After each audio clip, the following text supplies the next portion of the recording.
Savita? No, Okay. I've done, anyway. Awesome. So we got a few seconds till the top of the hour, and then we shall get rolling.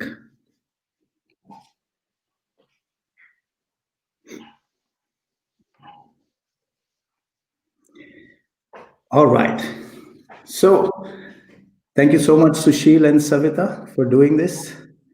And thank you also to everybody for joining us. Yeah. Welcome, guys. Awesome. So let's take this opportunity to make it a fun hour for everybody. Fun and insightful and inquisitive. Hmm? And on that front, just so that our audience understands the two of you a little better, I know that this year both of you have been deeply involved with people and organization development work. What has been your focus area really at work this year? Sushil, if you want to start. So I think, thanks, Ashish. I think if I was to answer that question, I think the biggest focus area has been trying to help people stay sane, if I may put it that way. The Mm. madness of in March and April trying to understand what was going on. Then, once having understood it, trying to scramble around and keep business going. Okay. And then, coming towards the second half of the year and realizing that this is not getting over in 3 months, and this is a bit of a long haul. Okay. And trying to pull through that, and in between all of that, having hassles of working from home, managing roles outside of work, expectations at home, children's schools getting disrupted, and all of it, so just trying to hold somebody's hand and lead them through the year in sanity, I think, has probably been what this year has been about. Yeah. Yeah. Absolutely. Okay. For you, Savita?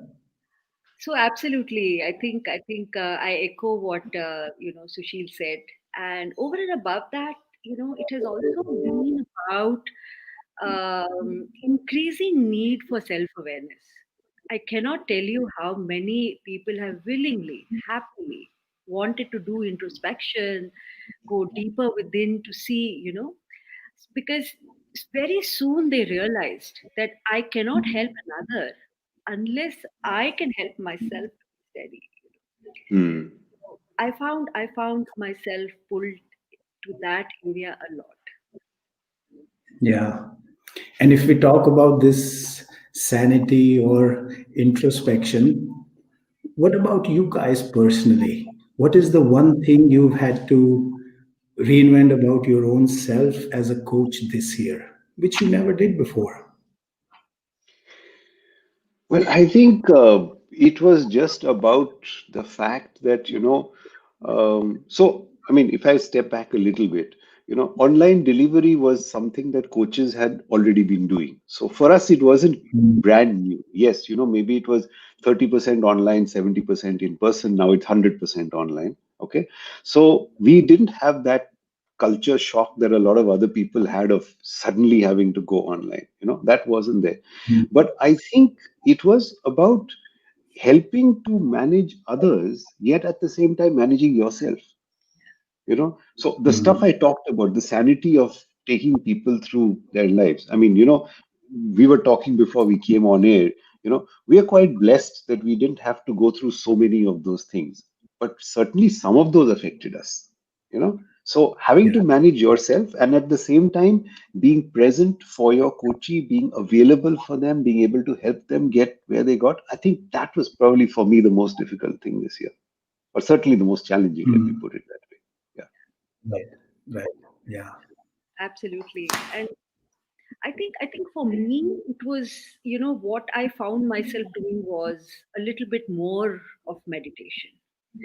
I've always been a practitioner of Vipassana, but in these last 8 9 months, my own journey has got deepened, and that has helped me to really anchor others. So that is a definite shift. and I can see a whole lot of other benefits, accruing because of that. So I could be calm within when there was a lot of chaos around, because there were times when people would flit. I mean, they would go all over the place, in the conversation, to really help them to kind of collect their thoughts, and help them to really come together. I had to be internally, anchored and calm. So that is one change that has definitely come about in me. Yeah, yeah. It's interesting. I Go think, ahead, I please. mean, I Yeah. think, if I think about that, I think one of the other side effects, if I may put it that way, okay, of the pandemic is that there was a lot of time, as Savita is saying, a lot of time for self-development. Because I mean, again, the fact of moving from offline to online, the fact is online is much more efficient. You know, if you're doing a 1 hour coaching conversation, online it's 1 hour, offline it's 4 hours. By the time you go Correct. to the client's place, you park your car, you go up in the lift, you go through 3 levels of security, you meet the client, then again you come through all of that and you come back to where you are and start being productive in your office. It is 3, 4 hours gone. Whereas online, 1 hour is 1 hour. In 1 hour, 2 minutes, you're ready to go to the next thing. So as a result, I Correct. found a lot of time and a lot of space to actually grow myself. And like Savita Mhm. saying, whether it was through meditation or it was through learning or it was whatever, I don't think I have actually, ever since I've become a coach, I don't think I've had such a concentrated bout of self-learning as I have had this year. So that was another, Mm. welcome side effect of this, really. Yeah, Oh, it's a absolutely. wonderful. But Mhm. surprisingly, Sushil, although yes, it was 4 hours away and it was 1 hour with the client. Now in this, I've said it becomes 2 years of 2 hours of concentrated stuff with the client. Instead of 1 hour, you can spend more Yeah. time. More.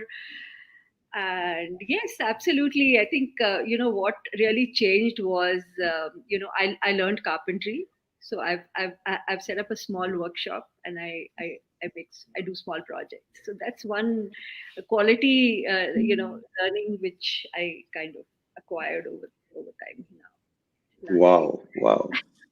Yeah. Yeah, it's not bad. No, I picked According up cycling. I didn't do anything as exotic as that, but yes, I think it was still. It's been a pretty good year in that sense. Yeah. Yeah, and estimates tell us that because of this lack of commuting and travel, we have unlocked 400 hours per employee per year.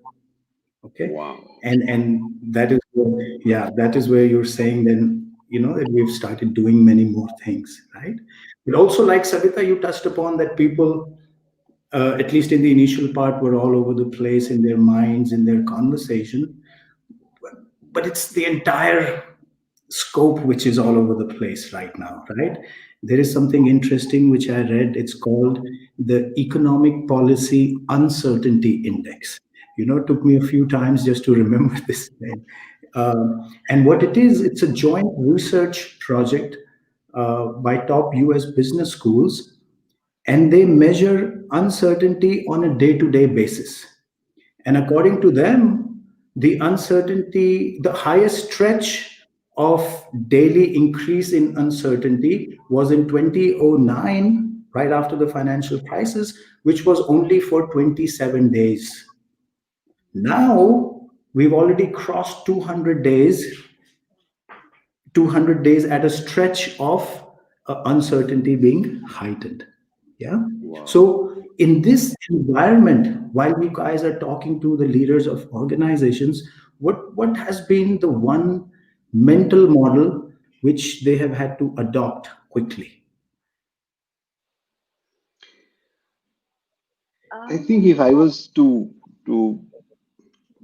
go on this one, I think the biggest thing that they've had to do is to actually be willing to question every assumption they've had about themselves, about their work, about their people. You know, for instance, one huge assumption is that if people are not in the office, they are slacking off. Okay, Yeah. lot of companies, lot of CEOs have that assumption. Some of it comes from, I think, the way they've grown up. I mean, when they started working 35 years ago, you had to be in office to do your work. Okay, so maybe some of it comes from there. Some of it comes from who we are as Indians. Some of it comes from a need for power, wherever it comes from. But I think that was one huge assumption that they all had to, to get over and be willing to get over, because you didn't have a choice. I mean, you couldn't call your people in. So I think that, to my mind, I think that was the biggest one. Just be willing to look at all assumptions. That's what I would say. I don't know what Mm. Savita would add on that, I Yeah. guess. So for me, if I really look at which is the one that really stands out and has consistently come is the question that, am I really good enough? You know, at the base of everything. And the surprising thing that I observed in the last, ever since this pandemic hit, it used to take me a while to really nudge people to go within and deeper and really look at their mental themes, and patterns. Now they would go like this. They want to go, they want to see what's in there and what's stopping them, what's pulling them down. And at the base of it, many of them, and the beauty of it was that they were willing to go into their past, even childhood sometimes, and look for those memories where it all started, and how it all kind of progressed. And so that's why I said 2 hours, because really, I mean, they've been fantastic conversations where Mm, by the base of it, they were very happy to be vulnerable around it as well, yeah. because otherwise it would take me a while to get people, to that. And this one really, and for somebody who's been there, done that, really arrived, managing number of zeros that I can barely count, for them to really question that from within, saying, Savita, am I good enough really? Because people are asking me for direction. I don't know anybody who knows. So, I mean, what is it? And you know, what can I change within me so that it can get better tomorrow? So Right. that was one that really stood out, Basi. No, I think I, And do I you would echo that. Yeah, yeah, I would echo that. People were willing to be much more vulnerable, much quicker. I think I also saw that, Savita. And I think, the way the whole world got upended brought people's mortality back to them. So Absolutely. then, Yeah. next quarter's results became less important than, am I a good father? Am I a good mother? Am I, Exactly. doing what I want to do for society? You know, and I think they saw the transactionalness, of next quarter's results, or, whatever market share or whatever else it was that they were running around after. So yes, I completely echo that. Yeah. And Sushil, the best part was that they were very happy to look at the home front, their important relationships in their personal lives, Yes. much more than earlier. Earlier Yes. I would, Yes. I would really have to really push them to say, hey, come on, give me one, which you want to maybe mend, or, you want to kind of build on, nurture. Today they said, wait, stop. I want help, and really basic ones. I want to have better relationship with my daughter. Can I Mm, listen more? Can I listen at a deeper level? Because she says I don't listen, you see. And so that has been really significant shift for them as an individual, and their own self confidence around roles that they are playing in their lives. So yeah. Yeah. I totally agree. Absolutely. Yeah, Yeah, totally agree. that's true. It's been that. Yeah. And this transparency or vulnerability, as you say, at a personal level is obviously extremely good. Are the leaders being able to translate this to their people?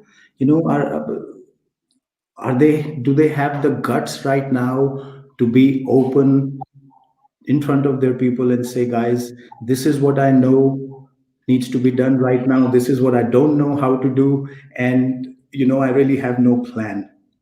Yeah, are they able to say that, or is something holding them back right now? So, what I really observed was their willingness to look at the person first and then the task, you know, or the issue, or whatever is the deliverable or the results or anything.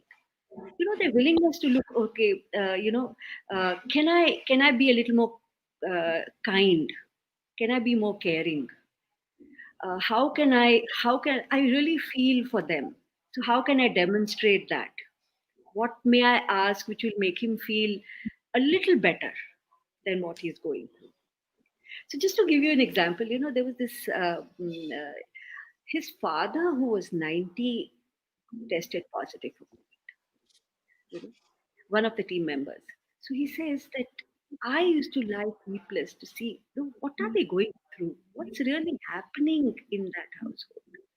And what he shared was that I have never done this before for the last 32 years. I've never, you know, spent sleepless nights for a team member in this way. That was significant, Sushil. It was very touching. Sure, And sure, sure. that Yeah, yeah. I think what I saw was not, I mean, uh, it's one thing to think of your own mortality, as you said, Ashish. It's another thing to then take that vulnerability to your people. Okay. And I think I saw varying degrees of that happening. So there were some who, would just stand in front of the people and say, look, I'm sorry, I don't know. Okay. But come with me. Okay. And I'm confident we'll figure out where we're going to go and let's go. Okay. And they would do that. Right. And there were others, okay, who may not be as candid as that, but would show care in different ways, like Savita is saying, looking after a team member, asking about people, going out of, saying, look, now, we are at home and, somebody's child is looking to go to college, saying, okay, I'll speak to your, daughter or son and see what I can do with them, stuff like that, you know.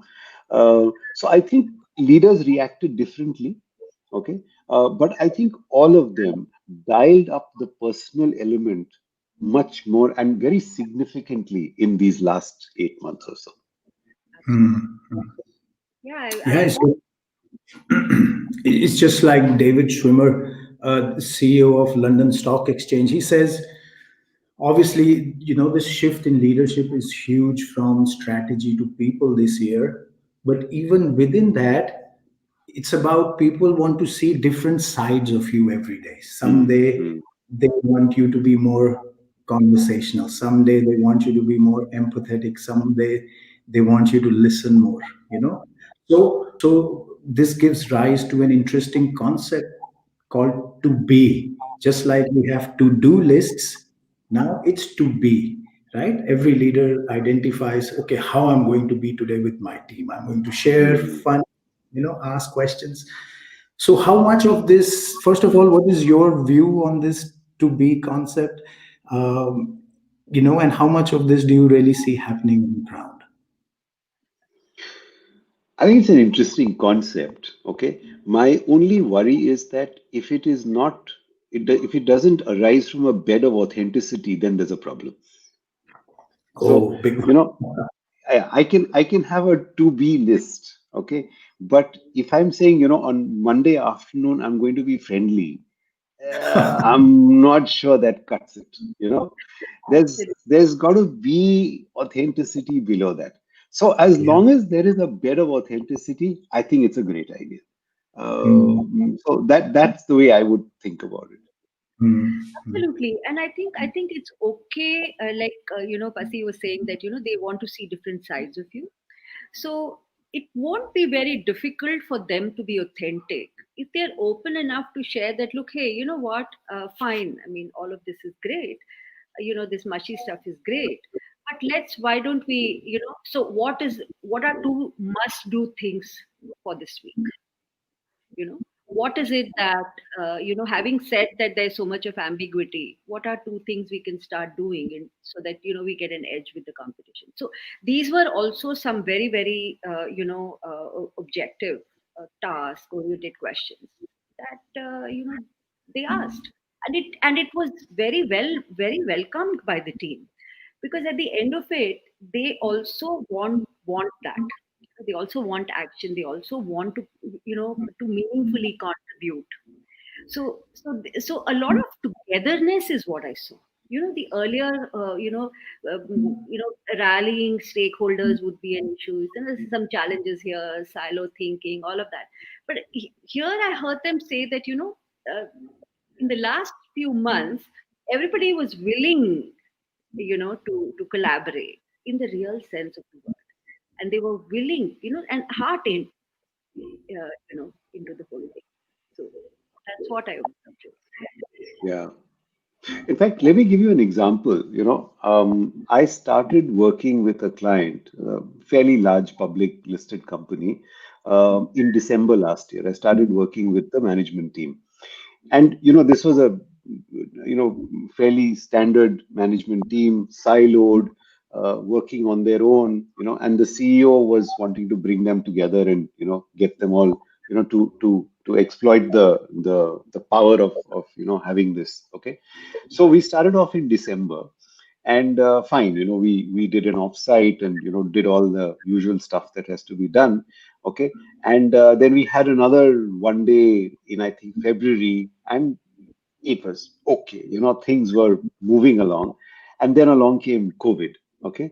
And along with COVID came the migrant crisis, right? When all the migrants were trying to get home and they were walking back. You remember all that in March, April, right? Now, this company realized that it was uniquely poised to actually help the migrants because of the spread of its business, because of the infrastructure it has. They realized that we can actually do something. So they decided to do. Okay. And that was the rallying point for this whole team to get together, because this whole leadership team got together and executed this migrant plan, if you want to call it that. Okay. Where they were actually looking after migrants on all the main highways in the country. Okay, they were giving them food, they were giving them water, they were arranging for portable toilets for them, they were arranging for shelter, negotiating with the local authorities to let them sleep in some school or to, do kinds of things like that. And just the fact of doing that over, they did it for about 4 weeks or so until the whole crisis died down. But that was enough to bring them together, and it's made them so strong as a team. Just this morning I was talking to some of them. Okay, and when I asked them to reflect back on the year, that's the first thing that came up, that this is what really made us.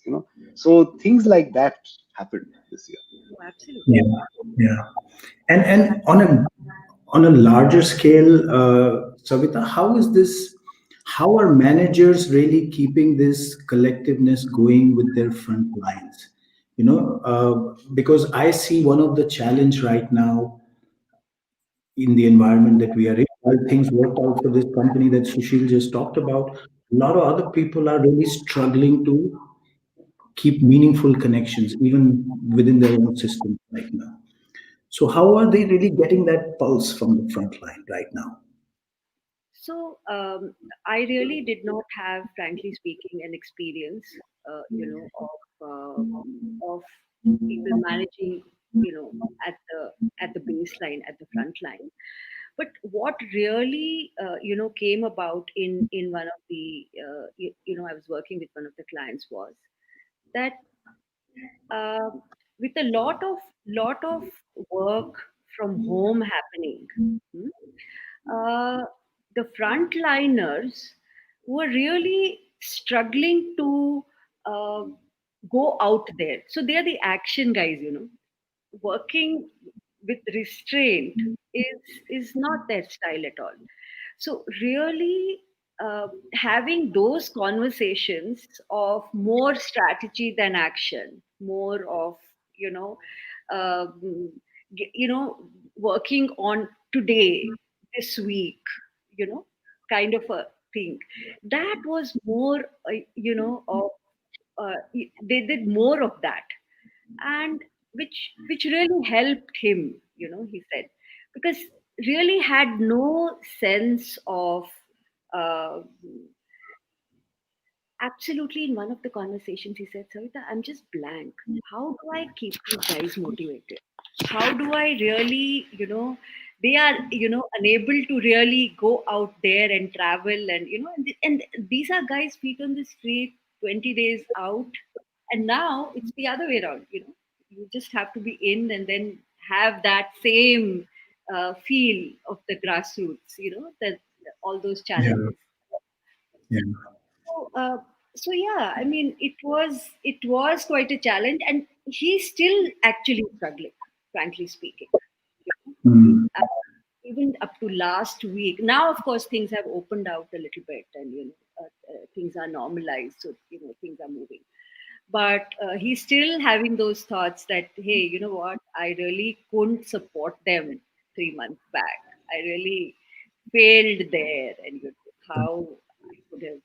Yeah, so that was also one of the things that has always stayed with me. That yes, I mean, we really couldn't help that team here. Yeah. There was a memorandum of purpose of an organization which 181 CEOs around the world have signed currently.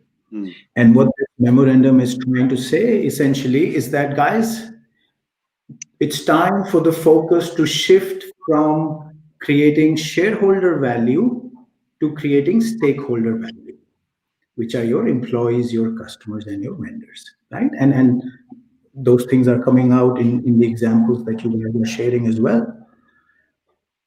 But people, let's say, CX minus one onwards in the organization, are they really feeling this shift from the top leaders that yes, they have put us in the center, they are strategizing around us, they are caring about us? Do they feel it, or is it mostly still at a conversation level? Mm, so I think you're right. It is taking time to percolate down. Okay. Um, And I'm going back to an organization that I was with 2 or 3 weeks ago, where we were talking about the 2021 strategy. And then we had a session also on the how of the strategy. Okay. And one of the things we talked about is the fact that the senior leadership is going to have to consciously reach out, okay, and have non-work conversations with the frontline. So you see, what used to happen is this is a regular consumer goods sales organization. Okay, so what will happen is senior management sits in Bombay, but they would typically travel during the month, and they would touch base with a frontline salesperson, let's say twice a week or whatever else. So the every frontline sales guy would meet a senior leader, let's say at least once a month. Okay, so in the year he will have at least 12 interactions, and during those interactions he will not only take him into the market, but he will also have lunch with him. He will have dinner with him. There will be opportunities for conversations around career, around life, around work, various things. Now, all of that is gone. Yeah, Okay. absolutely. That person is not traveling anymore, right? Those lunch and dinner conversations are not happening. Okay. Even if that person from headquarters is having a conversation with that frontline guy, it's a 15-minute call around business. It's very focused. Okay, so all the emotional stuff that used to just flow is not flowing anymore. Absolutely. And if, as you're saying, you're trying to now say, look, we are much more people driven or we are much more stakeholder driven. Okay, so already if you talk to the front line and you get feedback from the front line, if you ask them, what are you missing this year? They'll say, we are missing that connect because we just Mhm. don't get to meet our bosses anymore. We see them on screens, and when we see them on screens, all we're talking about is the monthly sales number or the what product is available or what is not available. Okay, Yeah. so one of the things that's going to happen, okay, in any case, I think there is a need for it to happen. And what you're saying in terms of moving towards this stakeholder pivot is going to happen much more. Is senior leaders are going to have to actually spend time having these emotional connect calls, if I can call them that. And this organization I was working with, which I was telling you about just now, they've actually committed. So the management team, there are 9 of them, okay, they have committed to doing 5 calls a month of this sort. So 45 calls a month are going to happen of this sort. Okay. And they are quite convinced that they will not be able to travel right through 2021. So this is their way of actually talking to their people and getting ahead. So this is what companies are going to have to do. This is the way Yeah. it's going to happen. Yeah. Yeah. Yeah. No, absolutely. And in one of the companies where we were working with the SBU heads. So it was very interesting how they all got together and they said, "Can we improve the infrastructure in the hands of the people?" Because even if you want to have like a 30-minute conversation on Zoom, hey, Wi-Fi is not available, or yet they are in areas where the connectivity is not so good. So you'll see that very very basic, but these kind of things shifted, and that's when they could feel the meaningfulness of all of this coming together for them. So it was really very heartening to see them coming together to see how they can still stay connected, and made things happen. In fact, they spent quite a bit around that and made that happen. So even when the whole thing was around cost cutting and reorganization and all of that, in the midst of that, so they really made that happen for the front line. Mhm. And all crisis mode estimates, whether in terms of GDP or revenues or workforce, everything has really overshot all early estimates, right? And we are in this for the long haul, right? Just like IMF says that our GDP contraction is already there twice as much as it was in 2009, right? So, and Sushil, you just talked about that you were helping this client of yours devise a strategy plan.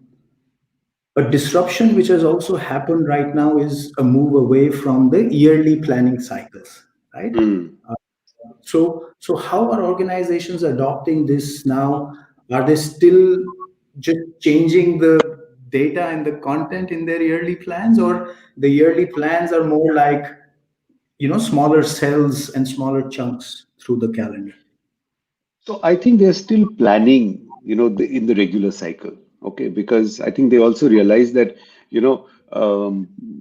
the markets work on that cycle, their development cycles. So they're still planning around that.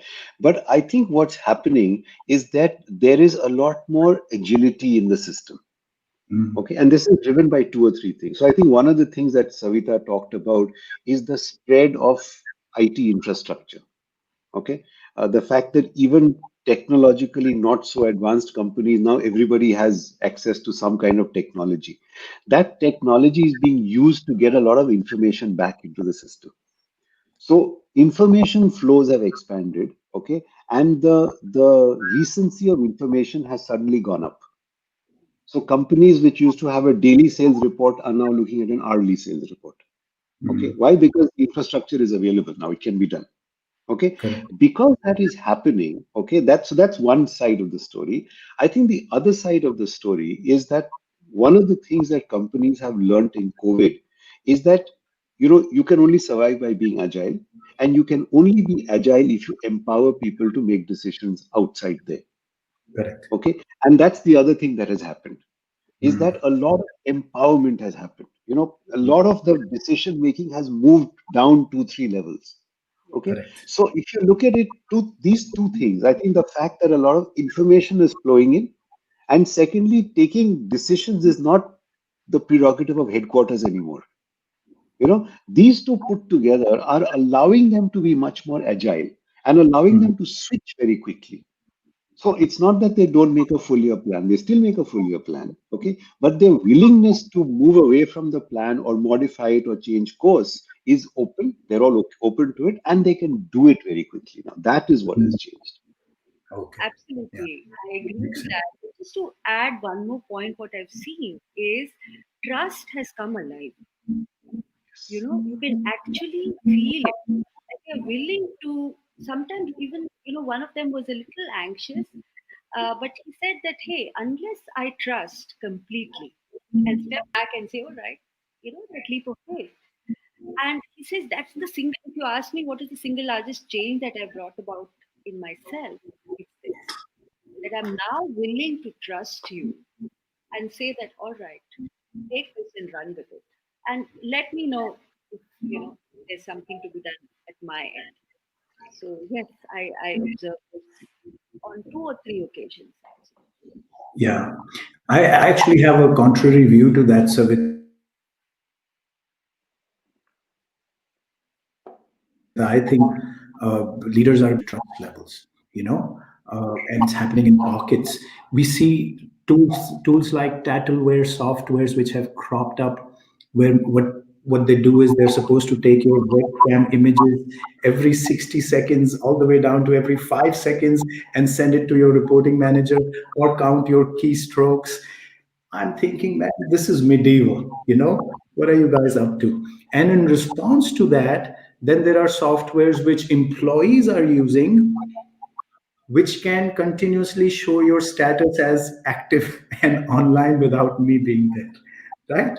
And now, in response to that, the managers are saying, okay, if you think you're so smart, I want you to stay logged in for the whole day on a video call. So, so I know you're not goofing around. And I'm thinking, man, you know, what are you getting into and what are you putting people into? Right? So, on one side, we see those examples, and on the other side, we see the empowerment and the trust which you are alluding to. But the difficulty, I think, is in creating that balance and creating that line, because I still need some indication and visibility of work happening and happening in the right way, while at the same time divesting my control and decision making powers. How is that balance being achieved? I would say that the difference, the people who are being able to achieve it, the ones who are not being able to achieve it, like you said, are putting in these softwares and various things are happening around them. Okay, so that's one set of this thing. Leave that set alone. But the ones that are being able to achieve it are moving from measuring output to measuring impact. Mhm. Okay, so even at a front line, it's not about, and again, I'm taking a consumer example. Okay, it's not about how many shops did you visit today or how many distributor points did you visit today. It's not about that.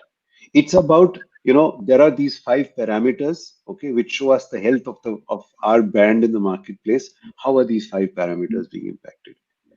Okay, and then it doesn't matter whether you go and meet five dealers on Monday and 50 dealers on Tuesday, or you meet 25 dealers on each day. It will not make a difference. I think that's the change. If that change happens, and if the company has enough trust on its people to actually say, look, they will make impact, then it works. Absolutely. To just further that point a little bit. In fact, one of the regional sales managers that I was working with was even willing to co-create those five parameters. That was really beautiful. He says, I would never have dreamt of doing that. It was like, hey, you know what? These are the five, and jolly well, let me have it in that format. But now they're willing to actually, listen and what really works for them, which one could be more important. And it's okay, I stand corrected on one of them. So I've also seen that shift. Yeah, yeah, that's true. This company, MAF Group, it's based in Dubai. They have multiple businesses, from cineplexes to grocery chains and real estate also. And just as the pandemic happened, they retrained thousands of their workforce who were in the ticket selling and movie business to becoming fulfilling their grocery and supply chain orders, right? So their CEO, Alan Bejan, he says that the leaders who are going to be successful going forward are going to be generalists, yeah, not specialists. Hmm? So, and I'm really not sure which side to go with this one. What do you think? You know, let me give you a parallel, point of view on this one. Okay, so if you think back to, whatever 30 years ago when we were looking at careers for ourselves.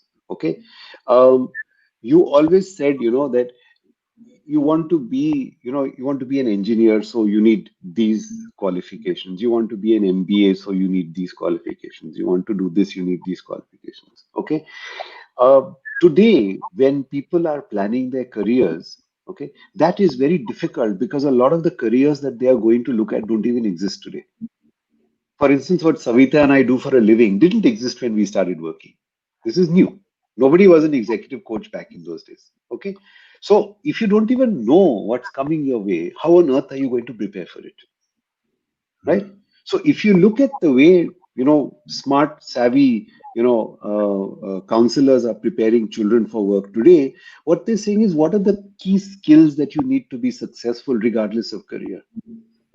So you need to be a good critical thinker. You need to be a good communicator. You need to have emotional intelligence. This is true whatever you do. It doesn't matter. Okay. So fine. Let's train you on these key skills so that tomorrow, if something happens, you can pivot away and you can do whatever you want to, and you are okay to manage anything. And I think companies have to follow the same principle. Mm, So it's not about generalist versus specialist. It's about what are the key skills that make a successful leader. And mm, those skills are going to be true whether you are leading services or manufacturing or tomorrow a colony on Mars. It'll be the same thing. It won't change. And I think that's where it has to go. yeah, and you can remember to write to us from Mars. We'll answer your Yes, questions we will remind you and say this is what we had said. there.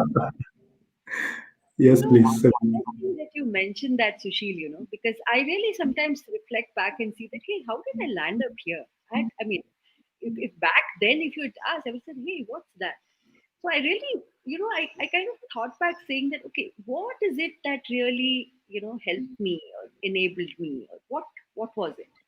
And what I zeroed in was a very open mindset, of welcoming whatever there is today and being curious about it, and and having that leap of faith. Okay, let me try this out. The ability to take a few risks, and so all of that. And of course, I mean, things like money was really not the motivator. You want to learn, and you want to, and then think of building. So I think couple of those things also, I think, the youngsters, I've told my kids that. I said, look, these are the basics, these are the building blocks. Then if you have this right, the probability of you making good in where your passions lie, or you will discover it as you go Sure, forward. sure. Yeah, That's yeah, also one of the things that yeah. And I think the same way with companies. absolutely. Um, Successful leaders, there are maybe 5 or 6 things which you could put down, which successful leaders need to have or build as skills, and it doesn't matter what you get them to lead. Yeah, and talking about skills, we see that with the entire gig economy and how that is being included as a integral part of business models, right? Mm, How mm. fully remote companies are functioning around that business model. But at the top levels, is this going to make an impact on the hiring? For example, what would you choose if you have to appoint a new CEO for a company, a homegrown CEO or an external CEO in this environment, and why? Hmm.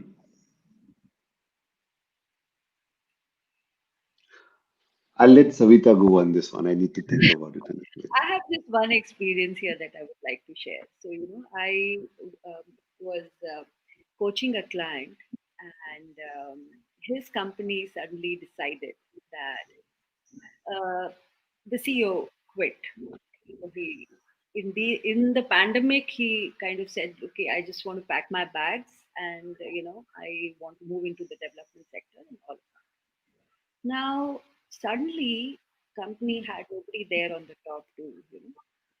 And this question, came up, and I could see sitting in that room, you know, all these top guys, the management, uh, everybody rallying for, hey, you know what? I think I am the best person for this role. Was the undercurrent. I could that was the unsaid that I could hear very, very loudly. And believe me, they kind of worked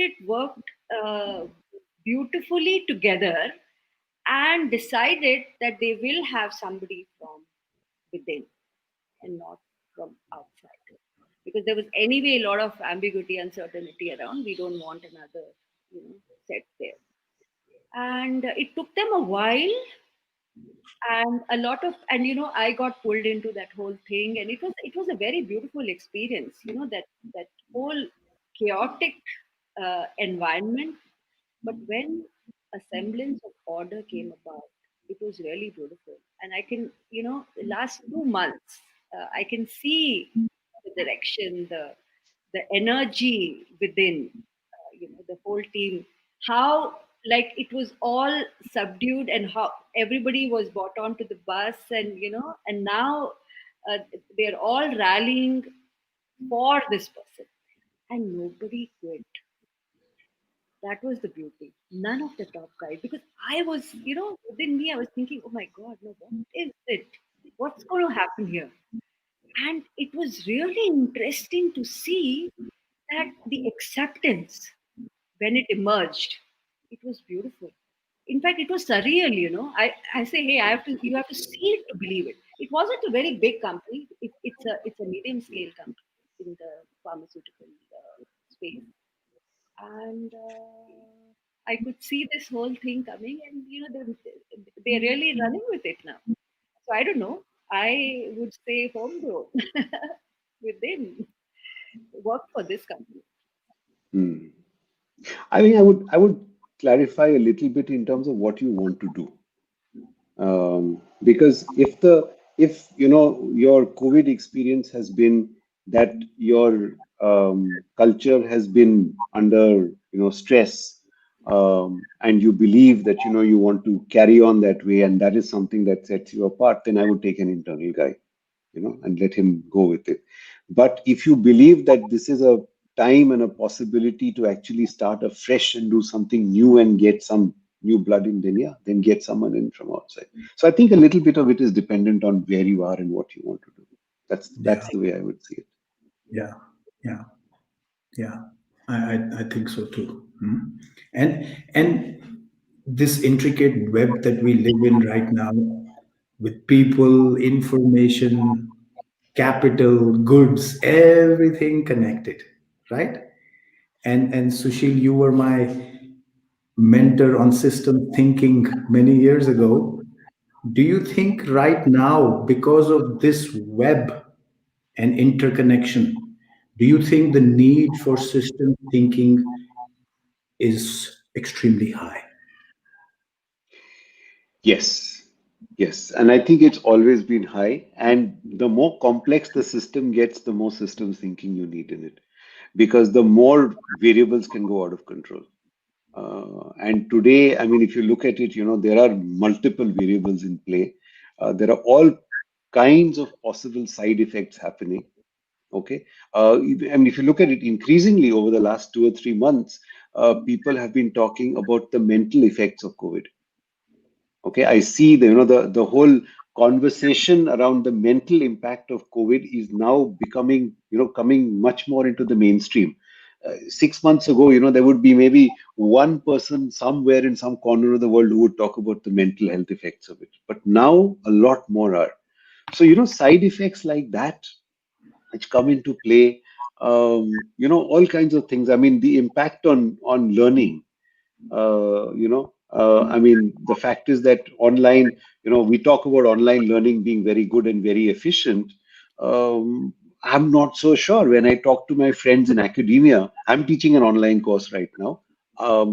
I don't think they're as efficient as, I mean, they're learning as well as the people I taught last year. You know, I would normally have put it down to my skills for teaching, but I was the same professor last year as I am now. So obviously, the medium is what's causing the problem.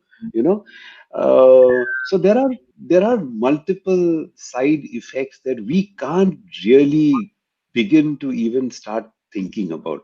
And it's only if you actually map it all out and see how the whole system performs and see all the gears turning together, that's when you realize, oh yeah, this little gear here is going to cause a problem. Let me fix it. So I think even more than it would have been previously.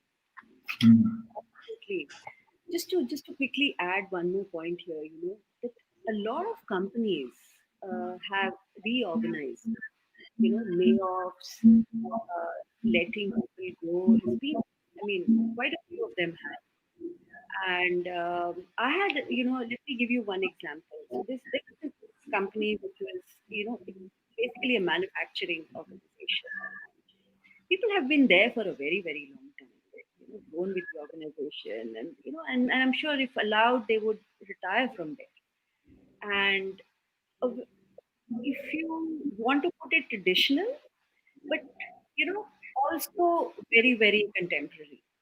However, when this reorganization happened and they were to let people go, you know, really equipping people to you know uh, have those conversations. So one of them said, Savita, how can I? How can I? I've been grown up together. Our children have grown up together. How can I ask this person to leave? And I know the background. I mean, what's he going to do at this? He's 52. Where is he going to go? What's he going to do? So really equipping these smart people to have those delicate conversations was was really, it was a very different experience. I mean, this was my first time, lot where it was over a period of 3 months. We had 3 waves. So, and this whole question about the guys who are not being let go. The question in their minds, hey, am I going to be next? You know, what's really going to happen? I was up for promotion this cycle. What for that? So all these uncertainties, I think, unless systems thinking is there, and you really have kind of put all these things into the equation, it's tough. Yeah, yeah. Especially when you hear those large numbers around layoffs and furloughs, Yeah. it pains to read that. And which brings another pertinent point on CEO compensation packages, right? Which, all of a sudden has triggered the compensation committees into action, and, the different boards have have come up with their views on this. Some saying okay to cut your package, some saying not okay because even the motivation of the CEO is then questionable, Is right? important. So where do you stand on this? Have you seen examples uh, in either of these baskets? I haven't had any of my clients, have come up against these situations. So I really don't know how they would react. But I think, I mean, if I was to just take an outsider's view, I think a lot of it is down to the CEO himself. You know, at a time when maybe half your organization is going to get laid off. Are you comfortable taking a bonus of X crores a year? How does that sit with you as an individual? So I think it goes down to the individual, and that's all I Mm. would say. Really, I don't know. Mm. Mm. Same Yeah. here. I've not had an experience with any of my clients, but yes, in a client company, or it's a very small company, but they all decided to take different percentage cuts, and it was so nice to that even the supervisors offered that, hey, you know what, I'm willing to take an X percentage. So Yeah. in that. Yeah. Yeah. And what 9/11 taught us about the New York Fire Department, that Hmm. earlier it was set up as an immediate response system. And post 9/11, they are now set up as they can manage continuing fires for long times and manage recovery activities and sustain them for months. And that is, I think, how businesses also have to set themselves up now going forward, right? True, In, true. in terms of business continuity, sustainability, and all of that stuff. Hmm. So, what do you think is, from your point of view, if you were going to leave our audience with a message, we're ending, uh, we're getting close to our time. What would you leave them with to create an organization like that, which is there for the long haul, which can deal with this turbulence? What is the number one priority in your mind that CEOs need to and other leaders need to wake up in the morning and do? To me, I think it is just about, you know, building, like I said previously, building agility through empowerment. Empower as much as you can, push things down as much as you can. Okay. It also allows senior leadership to focus on what they are paid for. Okay. So that is another thing that works. But it will just build so much agility into the system that, whatever gets thrown at you, whether it's another COVID or whether it's a whatever else gets thrown at you, chances are you will come out all right on the other end. Hmm. So for me, I would say that clarity of know your own intent as the leadership team. Uh, be very clear about it and declaration of that intent, communicating that intent in a way that it percolates down to the lowest level and getting a buy-in. And the energy with which it goes down, same energy it needs to come up. Say, all right, be full circle. I think that is important because many a times I've heard people say, "Hey, I really don't know where this is coming from." I think Yeah. that is important. There's a question from our audience also, which actually goes in line with this. And Rohit asks that how difficult is it for leaders to break away from the status quo? They understand that, okay, I need to build this clarity now, I need to build this agility, but I'm used to working a certain way for donkey years, right? uh, and how can I break away from those? Uh, so, I mean, it's simple. See, this pandemic hit us. Nobody knew it was going to hit. There's something new that just came at us. So that's okay if you've been away for donkey's years. Hey, tomorrow I can be a new person, and that's okay. That's okay too. I mean, you just have to just go there, do it. I don't think there's personally any other way. If you have that, hey, be prepared to just go there and do it because that is what is expected of you now. See? But you're the first person I hear who's saying this is simple. It's simple. You make it complicated, that's a different issue, but it is actually quite simple. First is, Yeah. do you know what your intent is? So, even knowing that intent, then having the ability to put it into words, which will be clear, which will inspire, and which will be in line with where you want to go. So, I mean, that is your job. In very essence, I think that's the real job. The real job.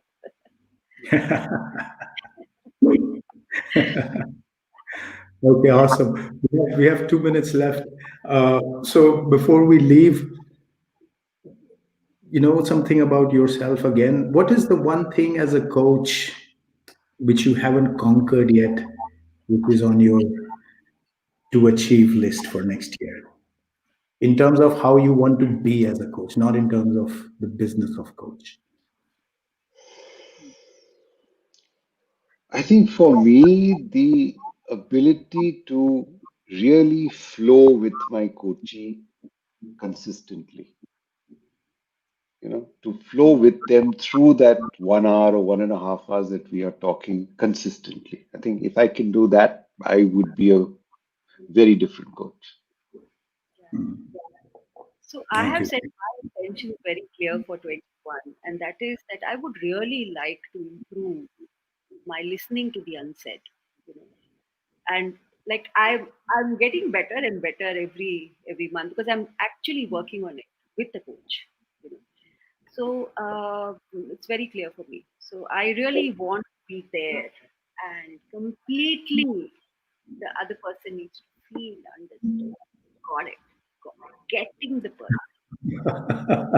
It's just that simple, huh?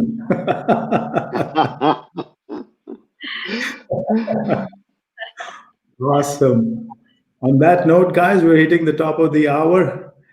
Thank Thank you, Savita. Thank you, Sushil, so much for Thank your you. time. Hmm? thank you. Thank you very much. A lot of fun talking to you guys. And we should Same do it here. again. Yeah. Yes. Thank you. Thanks, Savita. Thank you. Okay. And thank you all for logging in. We'll see you next time. Take care, guys. Bye bye. Thank you. Bye. Thanks.